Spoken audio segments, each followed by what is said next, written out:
It is no secret Airbnb has become a household name, but there is another unsung hero in the space, VRBO. Through my journey as a host, I've spotted 7 areas where VRBO is silently outperforming Airbnb. From policy to platform features, it is a mixed bag. And if you're curious to find out what they are, let's jump right into the details. The first biggest difference you will notice is when it comes to arranging the photos of your listing. On Airbnb, it is a horrible experience. If you want to, for example, move a photo right from the bottom of your photo gallery, you will have to keep dragging it up until you reach the top, and it is a horrible experience. It is not easy to do such a thing on Airbnb, whereas VRBO has nailed it. This is how the VRBO photo gallery looks, and it is super easy if you want to push a photo right to the top or if you want to push a photo right to the bottom. It is the condensed view which they show you. It makes it so easy for you to arrange your photos the way you want. Definitely, this is something Airbnb has to learn from VRBO. The second difference is the cancellation policy. Airbnb allows you to choose specific predefined cancellation policies, but you cannot choose cancellation policy for different periods of the year. For example, normally people want to have a separate cancellation policy for the busiest time of the year, whereas for low seasons, people wouldn't mind to have a more flexible cancellation policy because they just want to attract bookings. And VRBO again has nailed this aspect as well. You can add a seasonal policy to specific month or to a season or to a specific date. You can define your cancellation policy for a selection of the dates. I believe this is an amazing feature. Every host would want something like this. So that's another thing Airbnb should learn from VRBO. The next difference is the pet policy.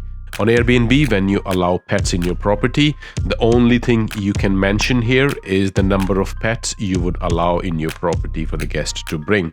When it comes to VRBO, it has nailed it again.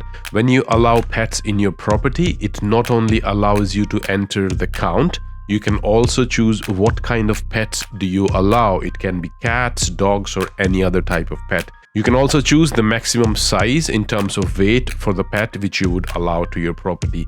This is amazing. It all makes sense, and I'm sure every host wants to have this kind of a control when they want to allow pets in their property. The next difference is the age of the guest. On Airbnb, they strictly do not allow you to discriminate people based on their age.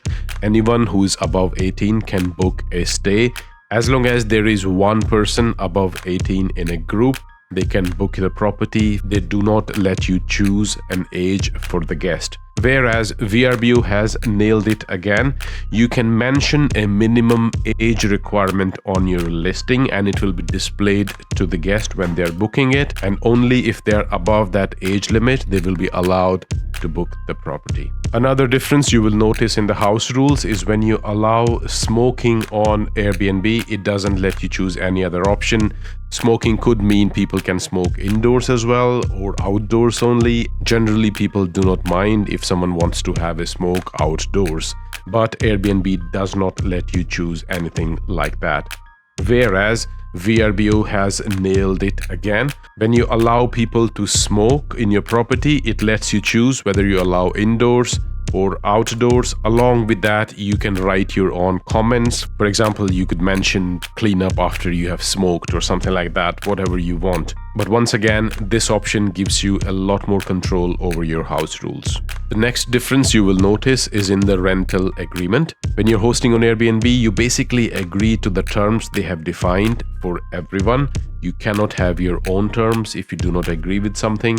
Whereas VRBO has nailed this aspect as well. You can very easily go to the rental agreement tab and you can upload your own rental agreement. And the guest, when they're making a reservation, they have to agree to your rental agreement, and only after that they will be allowed to confirm the reservation, which again, as a host, gives you a lot more control.